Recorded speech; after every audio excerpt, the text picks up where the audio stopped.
판사님이 원고 대리인에게 사건을 종결하면서 청구 원인이 무엇인지 법정 지수술로 정리하라고 이렇게 시켰는데 그 대리인이 민법상 공작물 책임이라고 이렇게 정리를 했습니다. 그런데 민법상 공작물 책임은 전혀 시공사에게 청구할 수 있는 그런 근거가 될 수 없는 것이라서 결국 원고 패소 판결이 나왔습니다.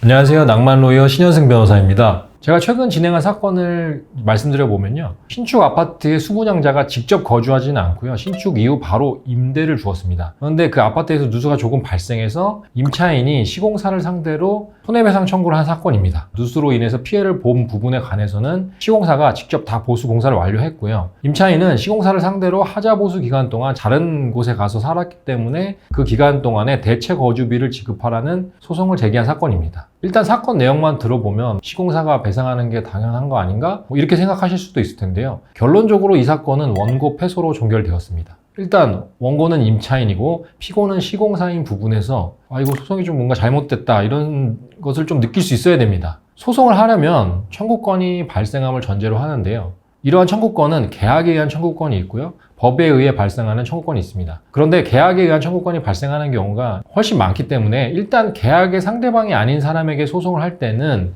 청구권의 법적 근거가 무엇인지 굉장히 고민을 많이 해봐야 됩니다. 그런데 임차인은 임대인과의 임대차 계약만 하였을 뿐이지 시공사와는 아무런 계약 관계가 없습니다. 수분양자인 임대인도 사실 시공사와는 아무런 계약 관계가 없고요. 시행사로부터 그 아파트를 분양받았을 뿐입니다. 그러니까 시공사와도 계약 관계가 있는 사람은 시행사 뿐입니다. 임차인이 아파트의 하자로 인해 누수가 발생해서 아파트를 제대로 사용하지 못하고 있다면 어떻게 소송을 해야 될까요? 임차인은 무조건 임대인에게 손해배상을 청구해야 합니다. 임대인은 민법 623조에 의해서 임대 목적물을 임차인에게 인도하고 임대차 계약 존속 중에는 그 사용 수익에 필요한 상태를 유지하게 할 의무를 부담하기 때문에 임대 목적물의 하자로 인한 손해는 다 임대인이 부담해야 되는 것입니다. 그리고 이제 임대인은 하자가 있는 목적물을 분양한 시행사에게, 그리고 시행사는 시공사에게 순차적으로 손해배상을 청구하는 것이 적정한 방법입니다. 가끔 문제는 임대인이 임차인에게 직접 시행사나 시공사에게 청구하세요. 제가 채권 양도해 드릴게요. 이러면 임차인으로서는 임대인과의 임대차 관계를 계속적으로 유지해야 되는 그런 관계 때문에 임대인으로부터 채권을 양수받아서 자신이 직접 소송을 하는 경우가 생기기도 합니다. 제가 진행한 사건도 임차인이 임대인으로부터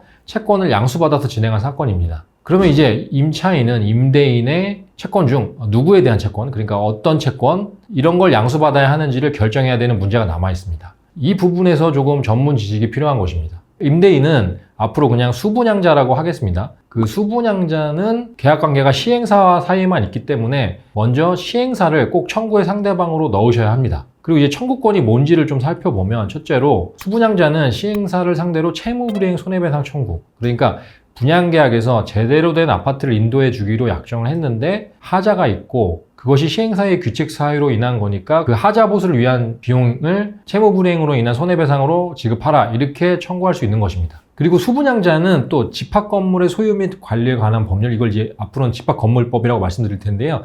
그 제9조 제1항에 의해서 건물을 건축하여 분양한 자, 시행사와 분양자와의 계약에 따라 건물을 건축한 자, 시공사죠. 이렇게 둘에게 하자에 관한 담보 책임을 물을 수 있습니다. 채무불이행으로 인한 손해배상 청구는 원고인 수분양자가 시행사에게 규칙사유가 있음을 입증을 해야 합니다. 그런데 집합건물법에서 정한 하자 담보 책임은 규칙사유 유무와 관계없이 인정되는 것이라서 보통은 하자 담보 책임만을 묻거나 아니면 채무불이행이랑 하자 담보 책임 둘 다를 근거로 해서 손해배상을 청구를 합니다. 그런데 하자 담보 책임을 자세히 살펴보면 수분양자의 입장에서 볼 때는 뭔가 치명적인 한계가 있습니다. 바로 제9조 3항에서 제1항 및 제2항에 따른 시공자의 담보 책임 중 민법 제667조 제2항에 따른 손해배상 책임은 분양자에게, 시행사죠. 그러니까 회생 절차 개시 신청, 파산 신청, 해산, 무자력 또는 그 밖에 이에 준하는 사유가 있는 경우에만 지며 라고 이렇게 정하고 있습니다. 그러니까 민법 667조 제2항에 따른 손해배상 청구라는 거는 아파트에 하자가 생기면 그 하자를 와서 직접 고쳐라 이렇게 청구하는 것이 아니라 그 하자 보수에 가름하는 손해배상, 그러니까 그 돈을 달라 이렇게 청구하는 것인데요. 그러니까 수분양자는 시행사에게는 하자 담보 책임에 근거해서 하자 보수 자체를 해달라고 할 수도 있고요. 하자 보수 내가 할 거니까 돈으로 줘, 이렇게 선택해서 청구할 수가 있는데 시공사를 상대로는 하자 보수해줘 이렇게는 바로 할 수 있지만 돈으로 줘 이렇게 하려면 조건이 붙는 겁니다. 시행사가 무자력이어야 한다는 것입니다. 그러면 수분양자 입장에서는 보통 시행사가 시공사보다 규모도 작고 언제 회사가 잘못될지도 모르는 상태이기 때문에 이거 시공사를 빼고 소송을 해도 되는가 이런 고민을 할 수밖에 없습니다. 공동주택관리법에서도 시공사의 담보 책임을 정하고 있습니다. 어쨌든 이걸 종합해 보면 수분양자는 공동주택관리법에 의해서 시공사를 상대로도 하자보수에 가름하는 손해배상 청구를 할 수 있다 이런 것입니다. 그런데 이 규정을 자세히 살펴보면 공동주택관리법에서 정한 하자는 사용검사 후의 하자만을 의미합니다. 사용검사 전 하자는 무슨 뜻이냐면 완공할 당시에 이미 존재했던 하자입니다. 오시공, 미시공 하자를 사용검사 전 하자라고 하고요. 사용검사 후 하자는 아파트를 사용하면서 어떤 특정 기간 내에 발생한 하자들을 말하는 것입니다. 집합건물법에 의한 하자 담보 책임은 사용검사 전 하자와 사용검사 후 하자를 다 포함하지만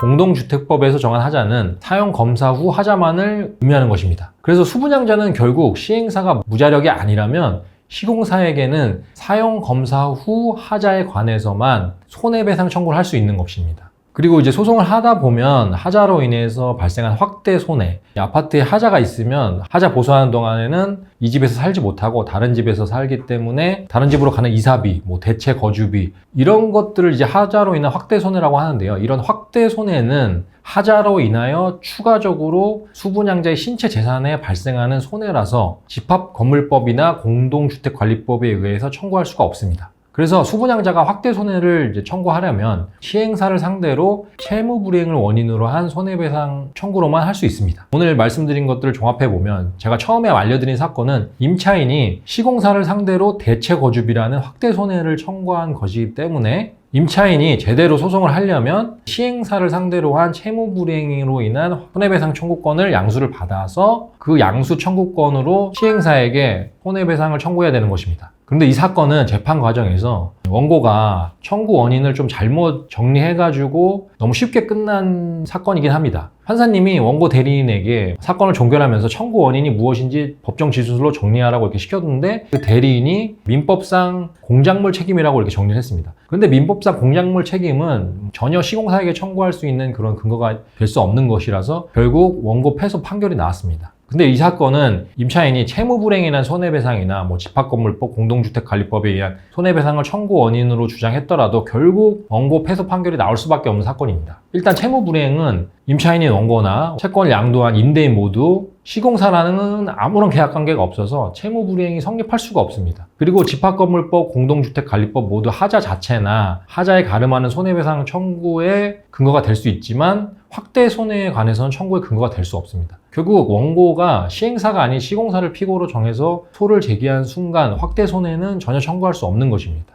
오늘은 수분양자가 입주자 대표회의와 별도로 아파트 하자와 관련한 손해배상 청구를 할 때의 유의사항에 관해서 알려드렸습니다. 간단히 정리해보면요. 수분양자는 시행사를 꼭 상대로 해야 되고요. 시공사를 상대로 하자보수 자체를 청구할 수는 있지만 그 하자보수에 가름하는 손해배상 청구는 집합건물법 상으로는 시행사가 무자력인 경우면 가능하고요. 공동주택관리법 상으로는 사용검사 이후의 하자에 관해서만 가능하다는 점을 꼭 기억하시기 바랍니다. 그리고 대체 거주비, 이사비, 의료비 같은 확대 손해는요. 반드시 시행사를 상대로만 청구를 해야 되고요. 채무불이행 손해배상을 청구 원인으로 해야 한다는 점을 꼭 기억하시기 바랍니다. 오늘 영상이 도움이 되었다면 구독과 좋아요 부탁드립니다. 감사합니다.